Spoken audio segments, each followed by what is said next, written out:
PTD SMP Negeri 2 Riau Sulit oleh saya Intan Saputri dan Ibu Resti Rismayati sebagai calon guru penggerak angkatan 11. Puji syukur kita panjatkan kehadiran Allah yang Maha Kuasa, karena atas berkat rahmat serta hidayahnya lah kita diberi kesempatan untuk dapat berkumpul di sini. Dan saya berterima kasih kepada Pak Noviar yang kebetulan saat ini belum datang, yang telah mengizinkan kami untuk dapat berbagi pengalaman yang sudah kami dapatkan dalam pendidikan guru penggerak angkatan 11. Sebelumnya kami minta maaf kepada Bapak Ibu semua. Kami berdiri di sini bukan berarti untuk menggurui Bapak Ibu semua, namun di sini kami hanya ingin berbagi, yang mana pada sebelumnya pun Bu Dewana dan Pak Noviar telah terlebih dahulu membagi mengenai diseminasi budaya positif ini kepada teman-teman semua, dan kami di sini mengingatkan kembali mengenai budaya positif yang harus kita bangun di lingkungan sekolah kita agar terciptanya lingkungan yang nyaman, aman, dan positif bagi seluruh warga sekolah.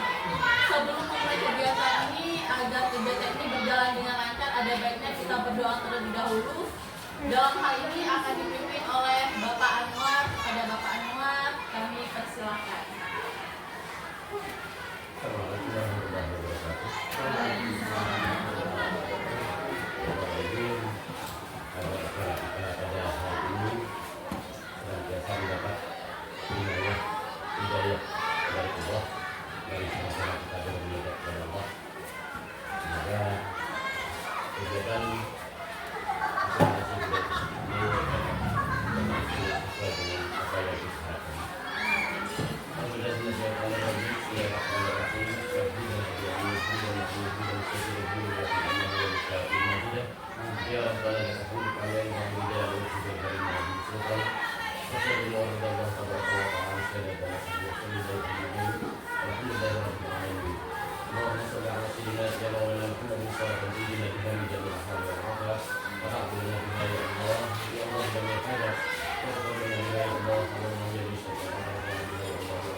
Berdiri, kita sama-sama menyanyikan lagu Indonesia.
Hiduplah Indonesia.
dirancang berdasarkan prinsip berdiferensiasi, yang mana pembelajaran itu kita rancang sesuai dengan kebutuhan peserta didik, yang mana sesuai tahap perkembangannya menurut teori psikologi. Dalam hal ini mengarah ke profil pelajar Pancasila. Adapun 6 dimensi profil pelajar Pancasila, Bapak Ibu masih ingat 6 profil pelajar Pancasila apa saja? Yang pertama, beriman, bertakwa pada Tuhan Yang Maha Esa dan berakhlak mulia. Yang kedua, dan kebinekaan global. Yang ketiga, gotong royong, terus mandiri, kreatif, dan bernalar kritis. Yaitu 6 profil pelajar Pancasila yang memang sesuai dengan tujuan pendidikan nasional kita. Jadi saat ini baik di jenjang SD, SMP maupun SMA, tujuan kita adalah mewujudkan profil pelajar Pancasila. Dalam kegiatan pembelajaran kita di sekolah pun inilah yang menjadi tujuan kita. Apakah dalam kegiatan pembelajaran sudah memunculkan 6 dimensi ini? Selanjutnya mengenai miskonsepsi tentang teori kontrol. Sebelumnya kita berasumsi bahwa guru itu bisa mengontrol murid. Kritik dan membuat rasa bersalah mampu menguatkan karakter, dan orang dewasa berhak memaksa. Ternyata itu kurang tepat, karena guru itu tidak bisa mengontrol murid. Kritik dan membuat rasa bersalah bukan menguatkan karakter, malah melemahkan mental murid. Dan orang dewasa tidak berhak memaksakan. Hal ini adanya perubahan paradigma stimulus respon ke pendekatan teori kontrol. Bisakah kita mengontrol seseorang?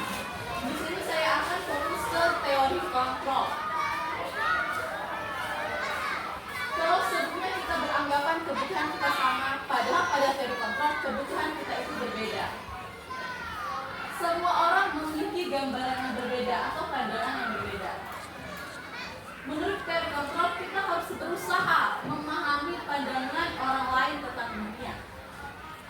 Semua perilaku memiliki tujuan. Begitu juga dengan murid. Apa yang murid lakukan itu pasti ada tujuannya. Hanya kita yang bisa mengontrol diri kita sendiri. Kita tidak bisa mengontrol murid. Kolaborasi dan konsensus menciptakan pilihan baru dan model berpikir bagaimana kita sama-sama menang. Kalau sebelumnya ada menang, ada kalah, sekarang tidak. Menang dan menang. Ini ada teorinya, bukan saya yang mengembangkannya, tapi memang ada teorinya, Bapak Ibu. Mengenai disiplin positif, ketika dengan kata disiplin, apa yang terlepas di benak Bapak Ibu? Kira-kira yang biasa disiplin. Kata Bu Dewana, menaati peraturan.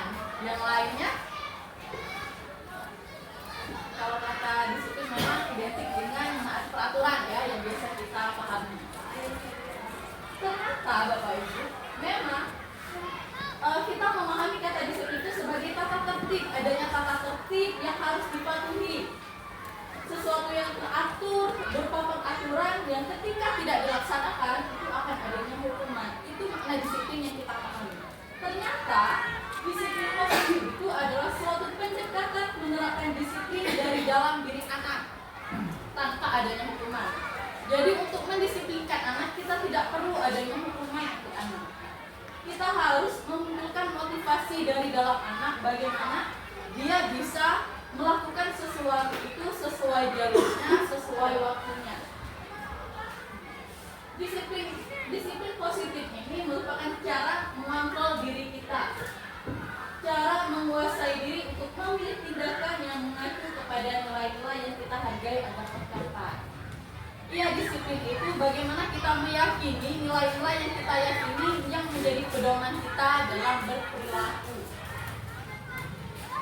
Sebagai pendidik, tujuan kita menciptakan anak-anak yang memiliki disiplin diri sehingga mereka bisa berperilaku dengan mengacu pada nilai-nilai kebijakan universal dan memiliki motivasi intrinsik. Ini tugas kita Bapak Ibu. Tujuan kita bagaimana anak-anak itu memiliki motivasi dari dalam dengan nilai-nilai yang diyakini. Nilai-nilai kebajikannya itu tadi apa? Nilai-nilai kebajikan itu nilai-nilai yang disepakati bersama tanpa memandang ras, suku, agama, ataupun latar belakang.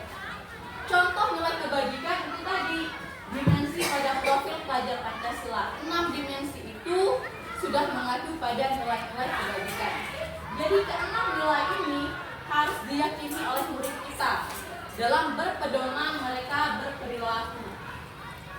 Selain nilai pada profil pelajar Pancasila, ada juga nilai-nilai kebaikan universal: peduli, rajin, dermawan, jujur, percaya, yang memang sudah kita ketahui dalam sehari-hari. Nah, nilai-nilai ini penting untuk diketahui kita sebagai murid maupun anak-anak didik kita.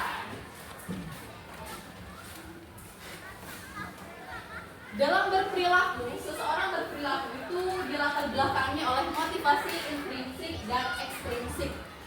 Intrinsik ini motivasi yang berasal dari dalam, sedangkan ekstrinsik motivasi yang berasal dari luar atau yang dipengaruhi dari luar.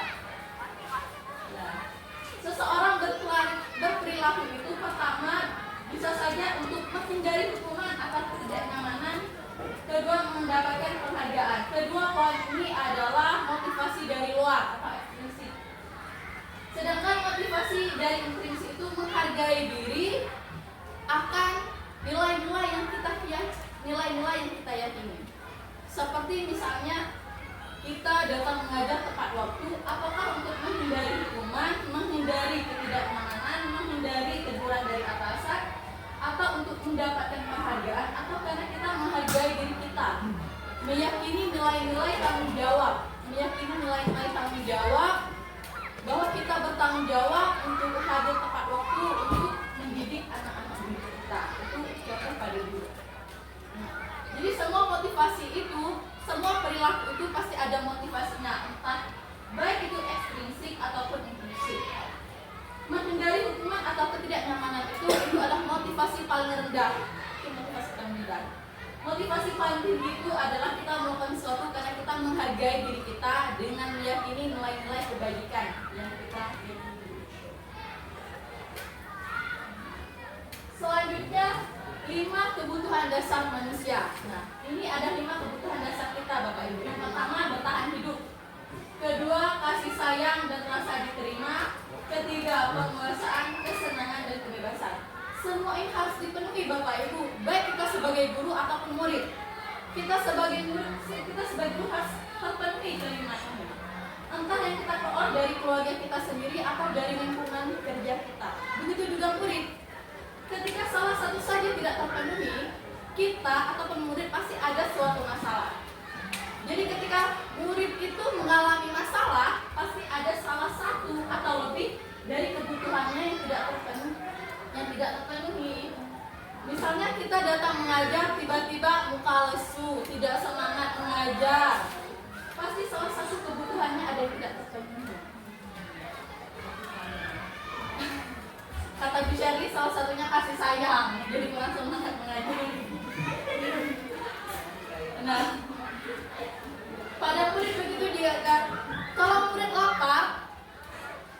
lapar nih, lapar itu salah satu dalam komponen bertahan hidup. Apakah mereka akan fokus belajar? Tidak.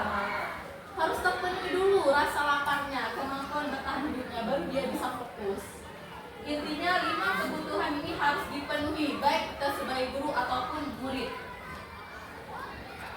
Bertahan hidup contohnya apa saja?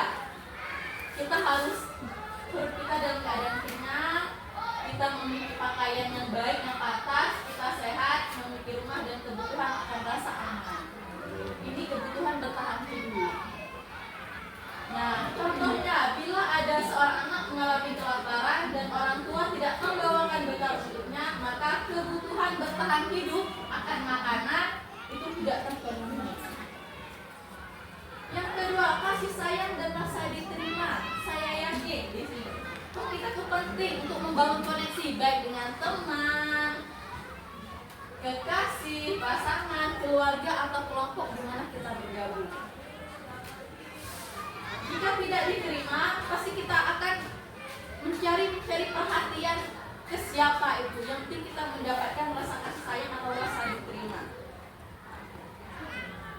Itulah mengapa kita harus memiliki hubungan yang baik. Kalau di tempat kerja itu sesama rekan kerja memiliki hubungan yang baik agar kita merasa kita diterima di lingkungan tempat kita bekerja. Murid pun begitu. Ada murid yang minder, entah karena status ekonomi, mereka merasa minder karena merasa tidak diterima lagi, sehingga kebutuhan atau bimbingannya itu tidak ia dapatkan. Contohnya seorang anak mengambil bekal temannya karena dia merasa senang temannya memperhatikan dia, sengaja menjahili teman. Tiba-tiba mengambil aja bekalnya. Sebenarnya bukan karena dia lapar, iseng kata kita, iseng menjahili. Karena dia pengen dia, Bu. Karena dia ingin menarik perhatian temannya. Ayo dong lihat aku diperhatikan. Jadi kalau siswa ada masalah seperti itu, mungkin kita bisa kasih perhatian yang lebih. Kebebasan, kita tuh perlu akan kemandirian, mampu mengendalikan arah hidup seseorang dan suka mencoba-coba. Anak yang bosan dengan bekal lauknya setiap hari, dia ingin mencicipi lauk temannya yang beraneka ragam. Anak itu sedang berusaha memenuhi kebutuhan akan kebebasannya. Jadi penting sekali untuk bebas ya, merasakan kebebasan.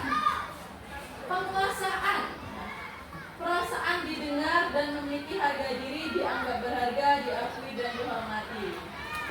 Anak merasa hebat karena temannya jadi takut dengan dia dan menuruti keinginannya. Maka anak tersebut sedang berusaha memenuhi kebutuhan dasarnya akan kekuasaan. Jadi jika ada siswa yang sering menakut-nakuti temannya, mengganggu temannya agar dia disegani dan ditakuti, maka dia perlu penguasaan. Kalau perlu penguasaan ini mungkin kita bisa beri tanggung jawab yang lain untuk dia agar terpenuhinya rasa penguasaannya. Kesenangan, nah, semua orang perlu mencari kesenangan, entah itu bermain, tertawa, jadi kita perlu bahagia untuk tertawa, bermain bersama-sama agar terpenuhinya rasa kesenangan ini. Anak-anak di kelas yang suka bermain, bergurau, bercanda dengan temannya, tentu mereka lagi memenuhi kebutuhan kesenangannya.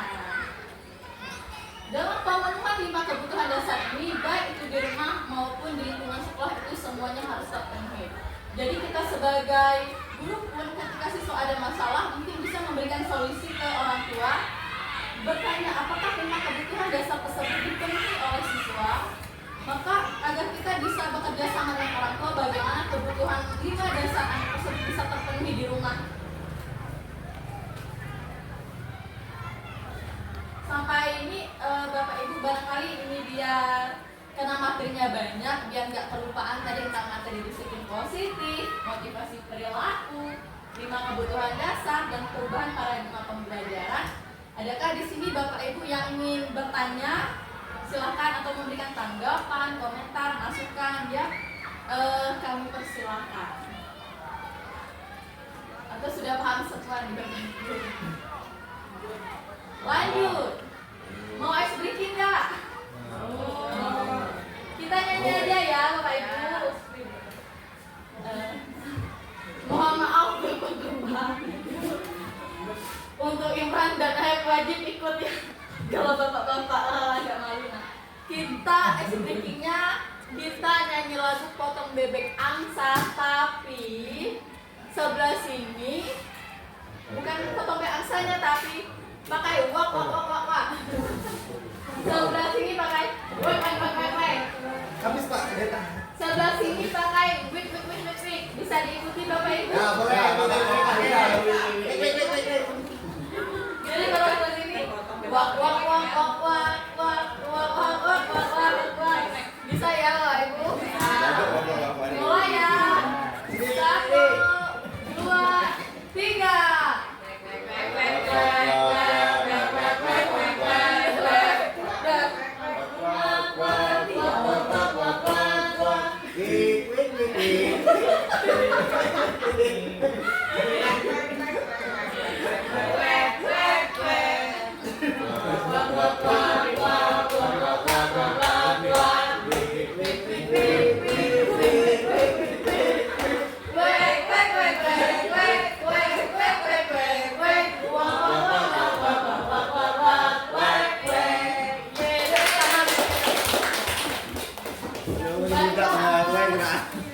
Selanjutnya akan dilanjutkan dengan Bu Resti untuk menjelaskan materi selanjutnya. Saya bacakan dengan Bu Resti.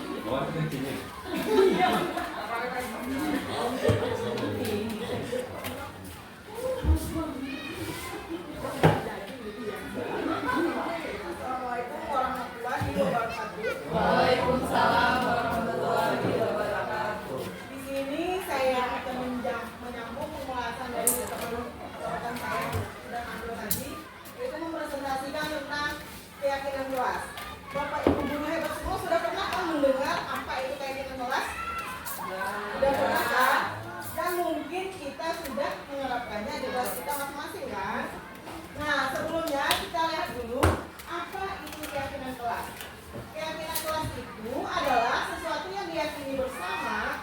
berasal dari penyatuan pikiran menjadi nilai-nilai kebajikan untuk diturunkan di kelas kita. Jadi sebelumnya kita itu minta dulu kepada anak-anak peserta didik kita di kelas nilai apa yang akan dituliskan untuk keyakinan yang akan kita sepakati bersama. Kemudian di mana tujuan keyakinan kelas itu yaitu menciptakan pembelajaran yang berpusat pada murid dalam menentukan kelas yang diimpikan sehingga murid lebih bertanggung jawab akan keputusan yang mereka buat bersama-sama dan menumbuhkan komunikasi yang efektif antara murid dengan guru. Jadi dengan adanya keyakinan kelas itu Bapak Ibu, kelas kita bisa menjadi aman, kemudian mungkin hal-hal negatif bisa dikurangi walaupun masih ada yang melanggarnya atau yang terjadi. Kemudian contoh dari keyakinan kelas itu misalnya ada beriman. Beriman berarti contohnya berdoa sebelum dan sesudah pembelajaran. Kemudian ada nilai tanggung jawab yaitu melaksanakan tugas sesuai dengan jadwal yang sudah ada. Kemudian ada nilai mandiri, contohnya membawa alat tulis masing-masing. Mungkin di kelas kita sudah ada kesepakatan kelas yang seperti kami tampilkan ini. Mungkin malahan lebih dari ini. Benar kan Bapak Ibu guru yang hebat semuanya? Nah, selanjutnya kita masuk pada 5 posisi kontrol guru. Yang pertama ada sebagai penghukum, kemudian ada sebagai pembuat rasa bersalah, terusnya ada sebagai teman, kemudian ada sebagai pemantau dan manajer. Mungkin di sini termasuk diri saya sendiri ya, Bapak Ibu guru semuanya. Mungkin kita banyak meletakkan diri kita ini sebagai posisi penghukum. Kemudian selain dari penghukum, ada juga pembuat rasa bersalah. Contohnya saja misalnya ada anak yang keluar, kita langsung dipanggil. Sini kamu, kenapa kamu gini langsung dikasih hukuman? Itu diri saya sendiri ya Bapak Ibu. Dan ternyata setelah mengikuti pendidikan guru penggerak ini, itu adalah merupakan cara yang kurang baik untuk anak didik kita. Kemudian untuk membuat rasa bersalah juga itu banyak kita lalui atau kita alami bersama. Nah kemudian ini ada contohnya nilai, misalnya ada identitas gagal, kemudian identitas berhasil atau suksesnya, dan identitas berhasil sukses kontrol diri. Yang bisa dilihat di layar ini, misalnya ada motivasi, kemudian guru berbuat, guru berkata, hasilnya bagaimana, kemudian kaitannya dengan dunia berkualitas, dan murid berkata dan dampaknya pada murid. Jadi kesepakatan kelas itu terkait dengan nilai tersebut sangat berarti sekali. Kemudian ada lagi contoh penerapan 5 posisi kontrol, yaitu sebagai penghukum. Nah kalau kita sebagai penghukum, berarti itu adalah patuhi aturan sekolah, berdiri di barisan lain. Kasusnya itu kan murid tidak memakai atribut lengkap saat upacara. Mungkin kita sering kan merazia murid kita yang tidak berpakaian atau atribut lengkap. Misalnya ada yang dijemur, dipisahkan dari barisannya. Benar tidak Bapak Ibu semuanya? Nah kemudian kalau kita sebagai penghukum kan tadi, kemudian kalau kita sebagai teman bagaimana? Kamu lagi kemarin-kemarin kan sudah diingatkan terus.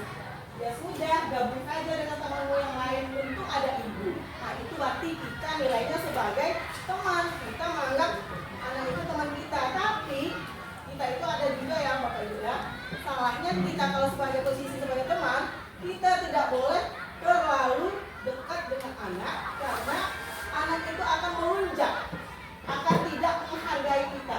Jadi batasnya juga tidak ada. Kemudian kalau kita sebagai pembuat rasa bersalah bagaimana? Kamu ini sudah berkali-kali ibu bilang sama kamu, ibu kecewa sekali dengan kamu. Berarti itu kita seolah kita yang bersalah, kita yang merasa bersalah, kita yang merasa terzolimi. Kemudian ada lagi kalau nilai sebagai pemantau, berarti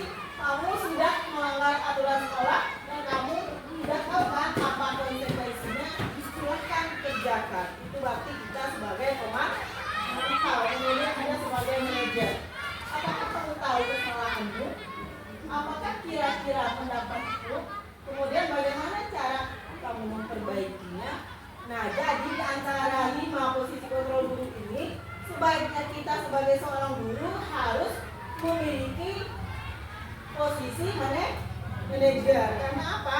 Karena manajer itu kita melakukannya bertahap, yang dimulai dengan menanyakan dulu, kemudian itu namanya menstabilkan identitas, kemudian kita menanyakan bagaimana pendapat anak itu, kemudian nantinya pokoknya nanti akan kita bawa pada segitiga restitusi. Nah, selanjutnya saya masuk pada segitiga restitusi. Pernah mendengar segitiga restitusi Bapak Ibu? Nah, ada yang belum, ada yang pernah. Baiklah, di sini akan saya jelaskan.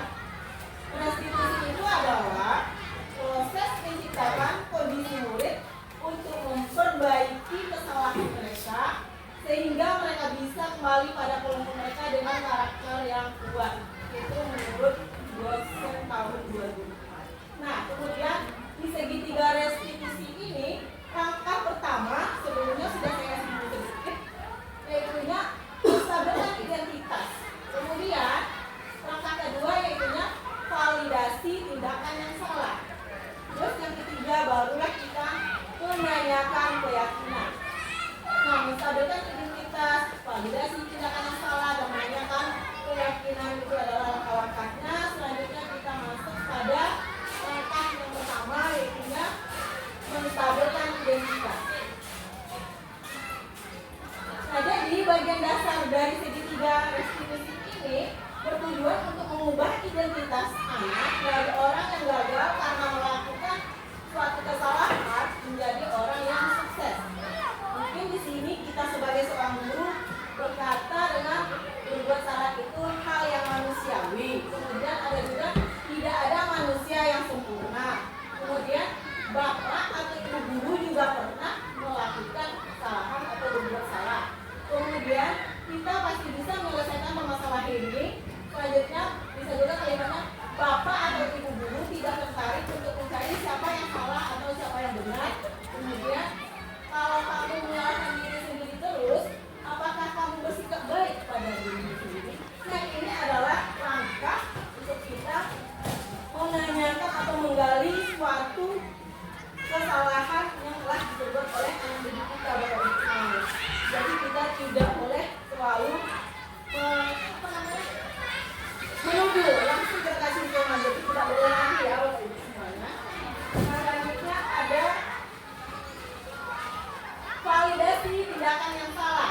Bagian dasar dari segitiga restitusi yang bertujuan membantu siswa mengenali basic atau kebutuhan yang ingin dipenuhi ketika melakukan kesalahan. Di sini perkataan ini itu bisa seperti kamu pasti punya alasan kenapa melakukannya. Kemudian apa yang penting bagi kamu? Kemudian apakah boleh kamu boleh tetap berusaha menjaga sikap itu, tapi tambahkan sikap yang lain atau yang barunya. Kemudian boleh juga maukah kamu belajar cara yang lain untuk mendapatkan apa yang kamu butuhkan tanpa harus memukul atau dengan kekerasan. Kemudian apakah kamu bisa melakukan dengan yang lebih baik lagi untuk esok harinya? Seperti itu ya, kira-kira Bapak Ibu ya. Kemudian ada yang langkah terakhir di segitiga restitusi ini yaitu menanyakan keyakinan. Nah, anak akan melihat kesalahannya dihubungkan dengan norma sosial dan nilai-nilai yang mendasari manusia berinteraksi dengan orang lain. Nah, kalau kita menanyakan keyakinan, berarti kita bisa memakai kalimat seperti apa nilai yang kita percaya di kelas atau di sekolah kita. Kemudian nilai-nilai universal apa yang telah kita sepakati. Kemudian kelas yang ideal itu seperti apa sih?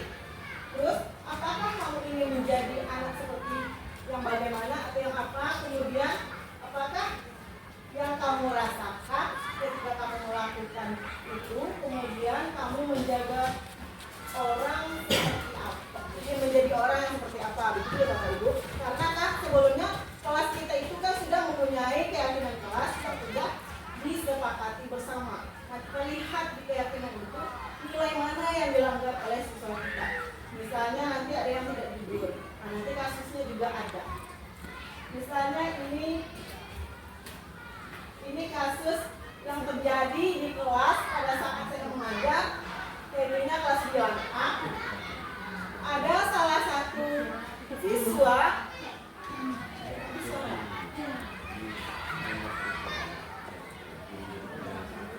jadi mohon maaf Bapak Ibu semua, mungkin salah teknis jadi suaranya tidak keluar. Saya ada yang menjelaskan. Ini bukan rekayasa ya Bapak Ibu ya.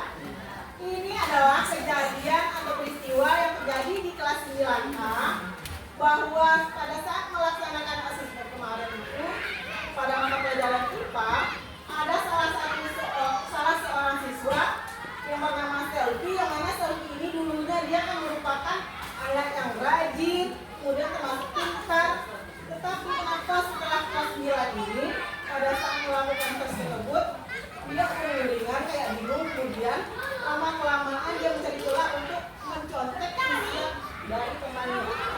Jadi karena kita sebagai seorang guru yang misalnya seperti saya yang sudah mempelajari tentang perlindungan penggara, jadi kita tidak boleh lagi untuk menuduh anak atau langsung mempermalukan anak di dalam kelas, tapi untuk memecahkan atau mencarikan solusi masalah yang dihadapinya, kita harus melakukan dengan langkah-langkah yang ada pada segitiga restitusi tadi. Pertama, langkahnya berarti harus menstabilkan identitas, kemudian validasi tindakan yang salah, kemudian barulah menanyakan keyakinan. Nah di sini kemarin itu saya tanya Selvinya, benar selama berjauh itu kita menanyakan bagaimana kabarnya, apakah dia tahu tujuannya, kenapa dipanggil ke dalam ruangan itu. Kemudian barulah kita mulai benar kira-kira apa yang terjadi, kenapa sampai menjadi malas kayak gini. Kemudian setelah kita tanyakan apa yang akan dilakukannya, kemudian lanjut ke yang terakhir yaitu menanyakan keyakinan. Nah kalau dia sudah menyadari dia itu mencontek, berarti kita tanyakan lagi, berarti termasuk keyakinan yang mana yang sudah dilanggar. Berarti nilainya yaitu nilai kejujuran kan Bapak Ibu. Nah kalau dia tidak jujur, nanti kita akan kasih solusi lagi. Dan setelah ditanya ternyata katanya faktornya sih malas belajar, kurang belajar, kemudian fokus main HP dan sudah mulai berpacaran. Itu kan hal biasa pada remaja yang berlepas pada saat usia mereka sekolah. Nah itu adalah peristiwa yang sudah saya bacakan tulisnya kemarin. Kemudian ini kesalahan saja kalau tidak kan ada suaranya Bapak Ibu ya. Jadi kira-kira seperti itulah penjelasan dari peristiwa yang terjadi di kelas 9A. Nah setelah siswa itu menemukan solusi yang kita kasih, maka dia kan akan bertekad atau berubah ingin menjadi individu yang baik, kemudian menjadi seorang murid yang rajin dan taat beribadah, serta tidak akan banyak memainkan HP atau akan tidak berpacaran lagi. Itu sih janji dari siswa tersebut kemarin itu. Untuk langkah ke depannya kan kita belum tahu.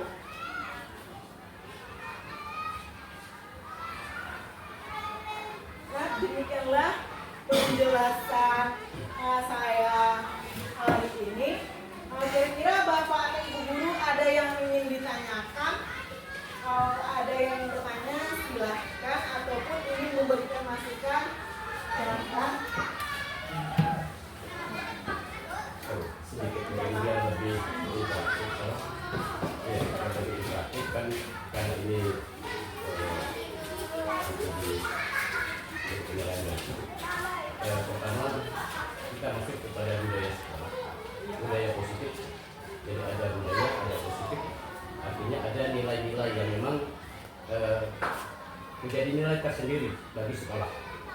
Tapi yang terpenting dalam budaya positif itu adalah adanya komitmen dari seluruh warga sekolah. Artinya nilai-nilai yang disepakati itu memang harus dijalankan dengan melihat sosiokultural. Jadi ketika kita menyusun nilai-nilai positif, itu harus melihat bagaimana kondisi di sekolah dengan sarana prasarananya, kemudian sosiokultural dari anak-anaknya, dan daya dukung yang ada. Ini yang dikatakan sebagai stakeholder dalam sekolah. Kemudian terkait dengan pelaksanaan, tentunya dalam pelaksanaan pembelajaran harus ada yang namanya reward and punishment. Artinya ada ujian, kemudian ada reward.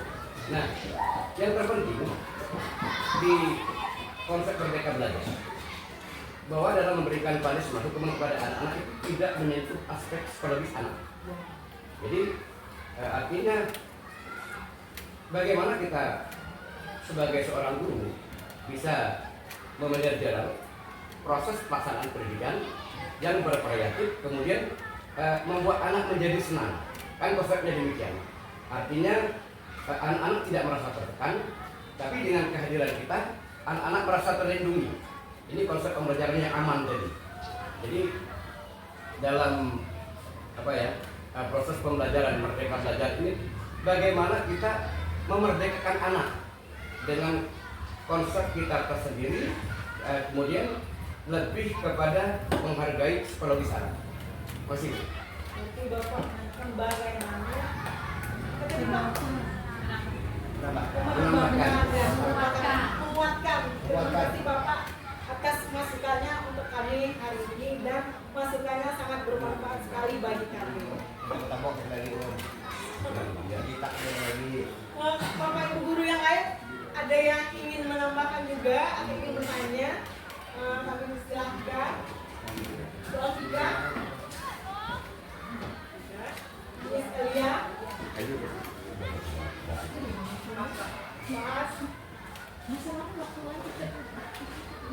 Pak Imran, mungkin ada yang ingin ditanyakan? Kepada Menjawana mungkin bisa menambahkan atau ingin menambahkan atau ingin menguatkan lagi, kami silakan. Sepertinya sudah kuat, jadi tadi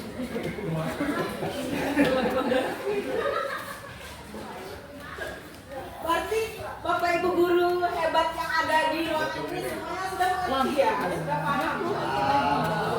Dan semoga nantinya kita bisa sama-sama menerapkan budaya positif ini di sekolah kita. Karena kan kalau kita lihat zaman sekarang ini kan merupakan zaman yang sangat bebas. Bebas dalam arti kata kan misalnya dengan penggunaan teknologi.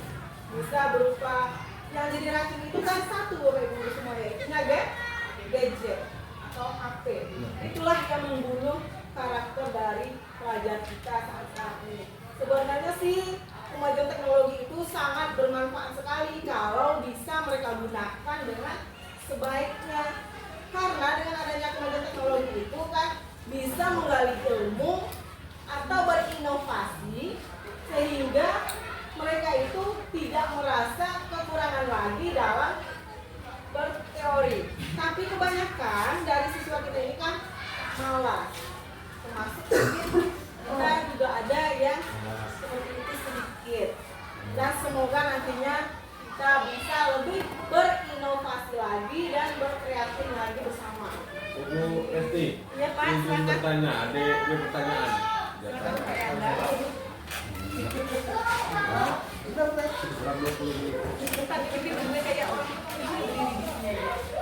Ya, pertanyaannya satu.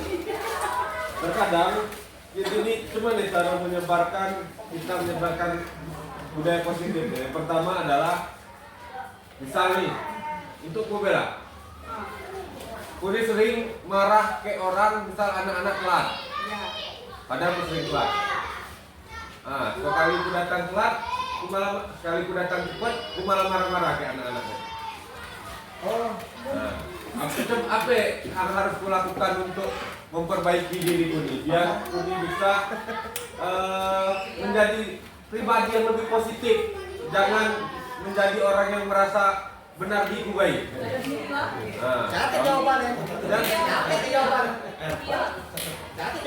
Yang kedua, kita kan guru-guru ini pengen memberikan budaya positif ke anak-anak. Tetapi pada kenyataannya banyak anak-anak di sini dikasih positif, tapi di rumah dia membawa budaya negatif. Dari rumahnya. Dari rumah. Hal apa yang kita lakukan? Apakah kita harus sosialisasi ke orang tua atau apa, karena sepositif-positifnya kita ngasih sesuatu di sini, kalau di tempat dekatnya gitu di rumah dia berbudaya negatif, maka akan, karena setahu saya positif ketemu negatif jadi negatif, karena positif ketemu negatif itu akan yang terjadi adalah negatif. Nah, jadi maksudnya seperti itu Bu Resti. Apakah saran dari Bu Resti dan Bu Intan atas dua pertanyaan saya? Tidak boleh? Itu kan merupakan pertanyaan dari Bapak Yanda. Mungkin ada dari rekan-rekan guru yang ingin menjawab atau yang bisa menjelaskan kenapa dua hal yang ditanyakan Pak Yanda tadi bisa terjadi. Pak Aep mungkin bisa menjelaskan. Ya nggak apa-apa, dicoba dulu Pak. Silakan Pak Aep Hendrik. Mungkin sedikit mencoba menjawab pertanyaan dari Pak Yanda. Jadi intinya adalah merasa disiplin sendiri. Itu saya kesimpulan yang dapat saya simpulkan. Mungkin pada intinya seseorang dapat memberi disiplin, contoh disiplin kepada orang lain apabila kedisiplinan itu dapat dilakukan secara intens atau secara terus menerus. Bukan artian kata Pak Yanda tadi seminggunya seminggunya tidak disiplin, satu hari disiplin, kemudian satu hari yang dijadikan sebagai alasan seseorang untuk disiplin. Saya rasa itu kurang baik. Mungkin menurut saya, jika kita ingin mendisiplinkan seseorang, kita harus menjadikan contoh bagi diri kita sendiri, kemudian contoh bagi orang lain, sehingga disiplin itu tidak hanya sebatas kata-kata, tapi juga dapat memang dilakukan dalam waktu yang intens, artinya waktu yang relatif lama. Mungkin itu saja. Ya, terima kasih Pak Aep. Mungkin ada lagi Bapak atau Ibu guru yang lain yang ingin menambahkan. Peggy mungkin. Pak Aceh. Pas. Karena di sini saya akan menambahkan, mungkin kan maksud dari Pak Yanda tadi bawaannya misalnya Bapak sebagai guru. Oh, karena kan ada tadi kan ini Bu Intan tuh tadi kan kasih tadi tuh ada yang menghargai diri yang paling utama ya. Yang saya pengen tanyakan tuh, kita kan nomor 1 nomor 2 tadi itu kan karena takut akan sesuatu. Sedangkan di situ tuh saya mengambil bahwa terkadang kita tuh merasa kita tuh paling positif, padahal tubuh kita tuh penuh dengan aura negatif. Nah, bagaimana untuk mencapai tingkat entristik tadi, ada tips dan sarannya biar kita tuh bisa menjadi orang yang lebih bukan nomor 1, bukan nomor 2, tapi memang kita disiplin tuh bukan karena pengen aku ini disiplin atau tidak marah, tapi memang kita tuh disiplin bukan karena pengen mendisiplinkan orang, tapi karena menghargai diri sendiri ya. Itu tips bagaimana untuk mencapai tingkatan nomor 3. Baiklah, di sini saya akan menambahkan, berarti kan menghargai diri itu merupakan motivasi perilaku yang dari dalam atau intrinsik. Berarti di sini Pak Yanda, kita lihat dulu 5 kebutuhan dasar manusia. Yang pertama itu kan ada penguasaan, kemudian kasih sayang dan rasa diterima, selanjutnya ada kesenangan, kebebasan, dan bertahan hidup. Nah, kita lihat di antara yang 5 itu. Apakah kita sudah tercukupi 5 kebutuhan dasar itu dalam diri kita? Misalnya kalau ada yang kurang, misalnya kurang kasih sayang kan kita, nah pasti hidup kita itu bisa ada aja yang kurang dari salah satunya. Kemudian maka kita kan kalau kurang kasih sayang berarti kita itu kurang perhatian, kurang diperhatikan. Nah contohnya saja kalau kita kurang diperhatikan, pasti kita akan mencari celah bagaimana agar orang itu menarik perhatian kita, kemudian semakin apa namanya? Semakin memperhatikan kita atau lebih sering berbicara ke kita. Kan kita misalnya ada yang kesel, misalnya diri saya sendiri aja saya contohkan, saya takut mencontohkan orang lain. Misalnya saya ada marah-marah ada keluar, ada orang sini kan marah kayak ada kurang kayak ada kurang salah satu. Iya saya akui mungkin bisa kurang perhatian. Jadi kita itu bawaannya marah terus. Kurang perhatiannya ada di rumah. Sementara kita ngomong di sekolah salah pegawai anak sebenarnya. Mungkin bapak ibu guru juga pernah merasakannya. Nah berarti itu 5 kebutuhan dasar manusia yang ada di diri kita kurang, yaitu kurang kasih sayang dan rasa diterima. Kalau kita sudah mendapatkan kasih sayang dan rasa diterima atau 5 kebutuhan dasar itu sudah cukup, pasti kita tidak akan marah dan keluar. Mana tanya realnya kan begitu. Tidak. Kadang tiba-tiba Ibu menambah. Oh ya, di sini rekan saya akan menambahkan. Tidak kurang-kurang nggak saya. Saya izin menambahkan atas pertanyaan dari Anda yang mengenai siswa tadi ya, siswa dan guru ketika datang ke yang pertama, memang penting sekali untuk seluruh wali kelas untuk membuat keyakinan kelas bersama siswa-siswinya, yang mana keyakinan kelas tersebut untuk disepakati dan dijalankan oleh seluruh warga kelas. Selain keyakinan kelas ada yang namanya keyakinan sekolah. Kalau sebelumnya di dinding belakang bapak-bapak itu ada kemarin namanya budaya malu ya, ini udah zaman kapan tapi sekarang nggak ada lagi. Itu salah satu keyakinan sekolah yang semestinya kita rubah menjadi kalimat positif. Jadi selain keyakinan kelas untuk meminimalisir kesalahan yang dilakukan anak, maka perlunya keyakinan sekolah yang lebih difokuskan untuk guru dan seluruh warga sekolah. Nggak perlu buatkan aja keyakinan sekolah Pak Enda, kalau ini belum ada nanti bisa diinformasikan kepada Bu Dewana, Pak Nofir mengenai keyakinan sekolah yang harus kita buat. Mengenai kedisiplinan tadi, kalau menurut saya untuk itu datang dari diri sendiri, itu memang nggak instan Pak Enda, itu melalui proses. Artinya nggak dalam 1 tahun 2 tahun pun kita tuh harus terbiasa bagaimana kita menghargai diri kita. Dan itu bagaimana agar bisa terwujud semua ini nggak hanya mengenai diri kita, tapi semua ya, semua guru, TU dan lainnya harus menjalankan keyakinan sekolah tadi. Misalnya datang tepat waktu tadi, maka semuanya. Nanti kalau kita sudah terbiasa secara intens konsisten menjalankan tersebut, maka dikit demi sedikit dimanapun kita ditempatkan bekerja, hal itu tetap melekat di diri kita. Yang pertama selain pembiasaan di sekolah, penting sekali pembiasaan di rumah Bapak Ibu. Jadi apa yang kita bawa di sekolah ini terkadang impact dari yang di rumah. Jadi ketika di rumah kita sudah disiplinnya sangat kuat di diri kita, maka di tempat kerja pun kita begitu. Artinya mulailah pembiasaan tersebut dari dalam diri kita di rumah.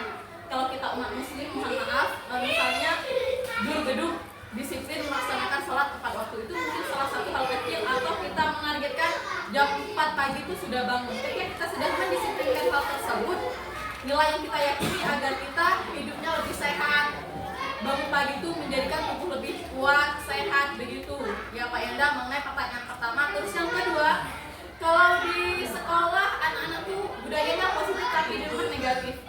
Penting sekali kita sebagai guru mensosialisasikan tentang budaya positif ini ke seluruh wali murid ya, agar ya kita bisa melakukan kolaborasi dengan wali murid bahwa penting sekali loh Bapak Ibu membangun budaya positif.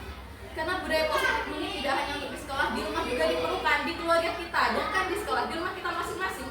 Pasti kita membangun budaya positif. Tidur ada jamnya, bangun ada jamnya, terus makan bersama-sama, sampah tidak boleh dibuang sembarangan, sampah diletakkan di tempat sampah, handuk diletakkan di tempatnya, bangun tidur, tempat tidur langsung dibereskan. Itu salah satu budaya positif yang ada di rumah. Jadi perlu sekali kita membiasakan. Kalau belum ke orang tua wali murid, berarti ke diri kita dulu, keluarga kita, baru berlanjut ke pelaksanaan budaya positif di lingkungan sekolah.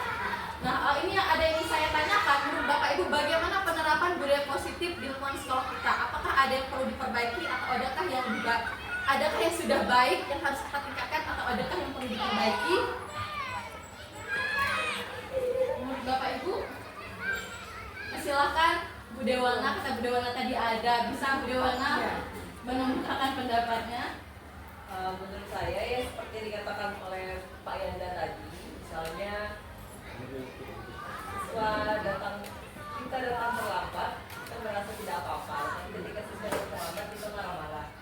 Nah, jadi sekali menambahkan jawaban dari Pak Yanda tadi, memang kuncinya satu itu konsisten ya. Bagaimana kita bisa mengharapkan siswa-siswa kita itu datangnya tepat waktu jika tidak saja yang terlambat. Memang mungkin tidak cepat prosesnya, tetapi seiring berjalannya waktu, jika siswa itu setiap harinya melihat kita misal 7.30 masuk, 7.30 kita sudah di kelas, insya Allah mereka akan merasa segan ketika mereka datang lewat dari jam itu. Mungkin kalau pagi jarang mungkin Bapak Ibu, tapi setelah jam istirahat biasanya yang guru terlambat ataupun siswa pun kadang masih di mana-mana jam istirahat. Nah, jadi kuncinya sabar dan konsisten. Kita mulai dari diri kita sendiri dulu. Ya dari rumah juga. Jadi berangkat dari rumah jam berapa, sampai sekolah jam berapa. Jadi insya Allah nanti budaya positif itu akan diterapkan juga oleh siswa-siswa. Terima kasih Bu Yona. Barangkali ada teman-teman di sini atau Bapak ingin menambahkan, menguatkan lagi agar lingkungan sekolah kita semakin positif.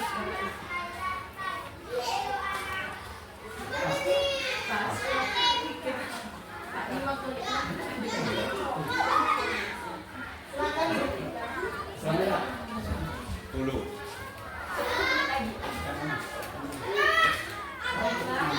Kesempatannya penjelasan Ibu Intan dan Ibu Resi sudah sangat baik. Sudah sangat baik sekali. Terima kasih atas ilmunya hari ini.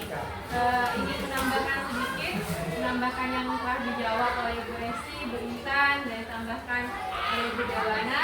Kata Ibu Dewana, kita perlu konsisten. Saya menambahkan kita juga perlu komitmen. Kemudian sebagai manusia kita sering lupa, sebagaimana halnya iman kita ada naik ada turunnya. Mungkin di awal-awal setelah ini kita akan berproses untuk mengerjakan hal-hal positif, tapi berlalu-lalu waktu mungkin ada rasa malas dan rasa lupa. Nah, lebih baik sesama rekan kita saling mengingatkan untuk melakukan hal-hal yang positif dan tidak lupa untuk meningkatkan diri agar lebih baik. Terima kasih Bu Alfika telah menambahkan. Benar ya kata Bu Alfika tadi, kalau kata Bu Dewana tadi kita perlu konsisten Bapak Ibu menjalankan budaya positif. Kalau kata Bu Alfika kita perlu komitmen dan kita harus saling mengingatkan sesama rekan kita. Sepakat ada Bapak Ibu, kita harus saling mengingatkan. Kita memang harus saling berkolaborasi, saling mengingatkan agar terciptanya budaya positif di lingkungan sekolah kita. Menurut saya pun masih banyak yang harus dibenahi di sekolah kita. Kalau yang paling saya lihat itu masalah sampah. Siswa itu banyak sekali, masih kurang sekali kesadarannya akan sampah.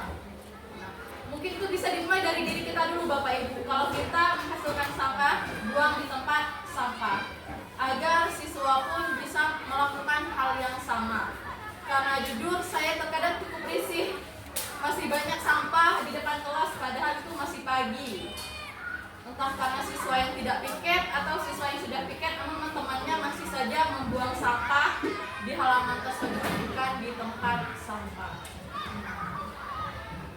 Nah, seperti kata Bu Intan tadi, berarti kan kita harus mengingatkan anak untuk membuang sampah, membuangnya pada tempatnya. Berarti kita sesuai dengan pemikiran Ki Haji Dewan Hara itu, berarti kita harus benar-benar menuntut anak ya Bapak Ibu ya, bukan menuntut anak atau mencontohkan kepada anak bagaimana tingkah yang seharusnya kita lihatkan kepada anak.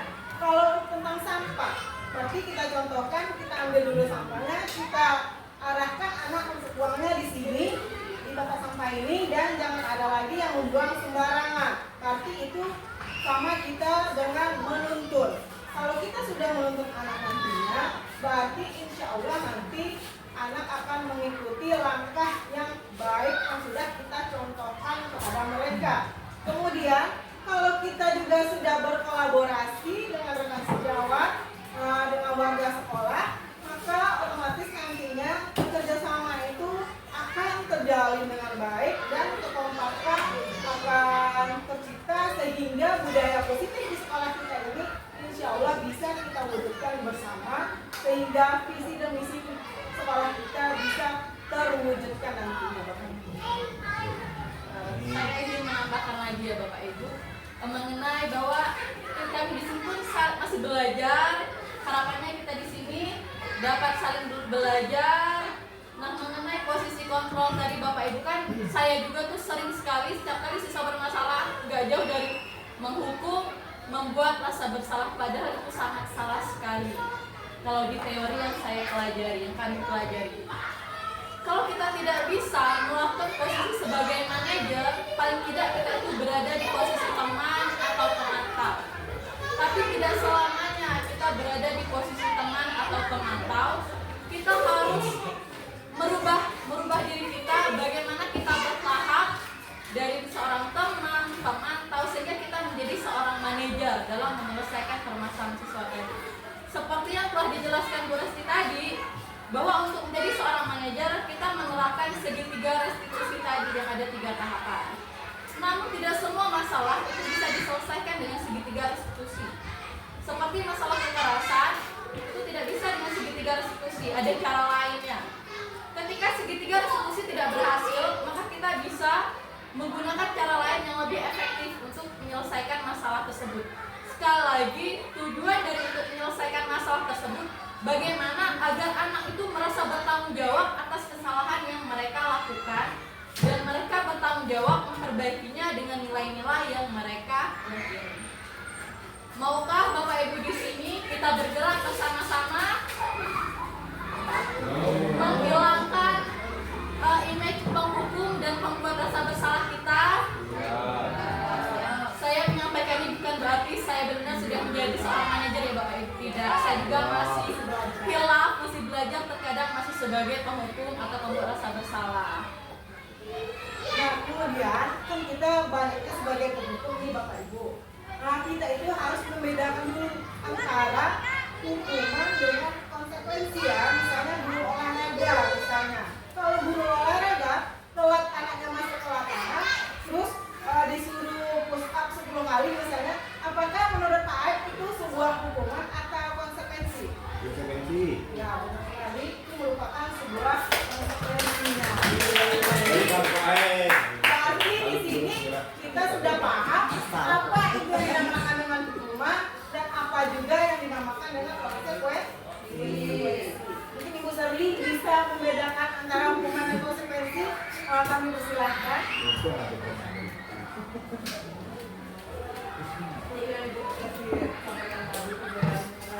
Hukuman dan konsekuensi. Jadi Pak Ad juga sudah menyampaikan contoh dari konsekuensi karena dalam pembelajarannya ada siswa yang terlambat dan siswa yang mengikuti pelajarannya itu olahraga, jadi memberikan konsekuensi berupa push up.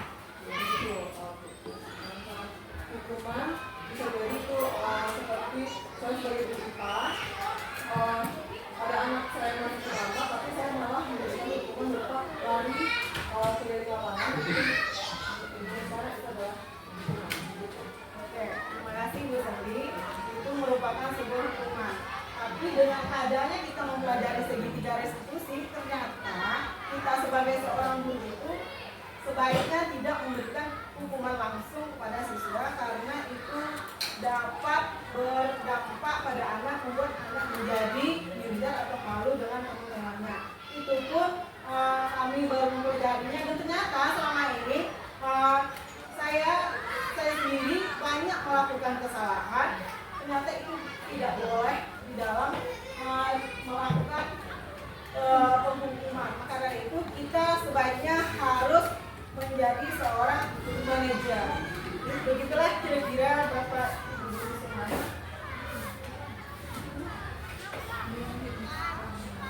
Adakah Bapak Ibu yang ingin bertanya, menambahkan atau Pak Nurfian ingin menguatkan mengenai budaya positif agar terciptanya budaya positif di lingkungan sekolah kita? Terima kasih Bu Intan sama Bu Rosi, minta maaf tadi kenakan sudah direncanakan hari ini, tetapi ya namanya ada hal yang mendadak, mau tidak mau harus diselesaikan. Pada dasarnya budaya positif ini itu seharusnya itu merupakan suatu kebiasaan, tetapi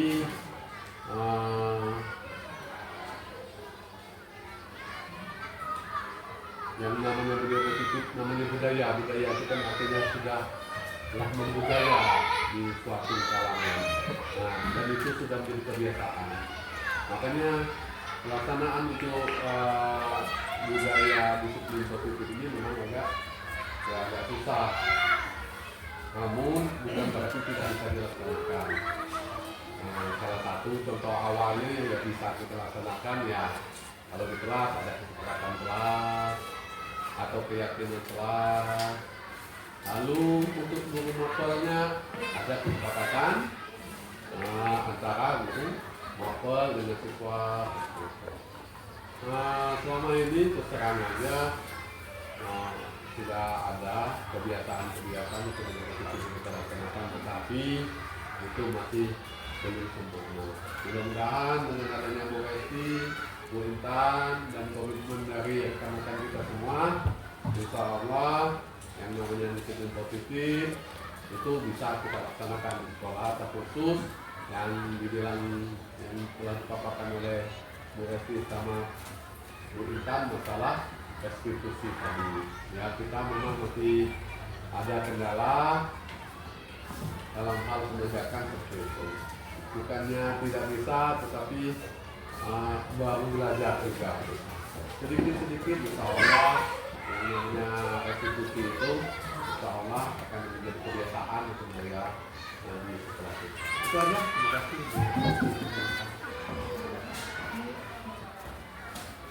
Demikianlah, terima kasih kami ucapkan kepada Bapak atas masukannya. Semoga bisa bermanfaat untuk kita semua. Demikianlah presentasi diseminasi kami hari ini. Atas perhatian, waktu, dan pendapat yang sudah Bapak Ibu keluarkan, kami sangat berterima kasih. Mohon maaf apabila kami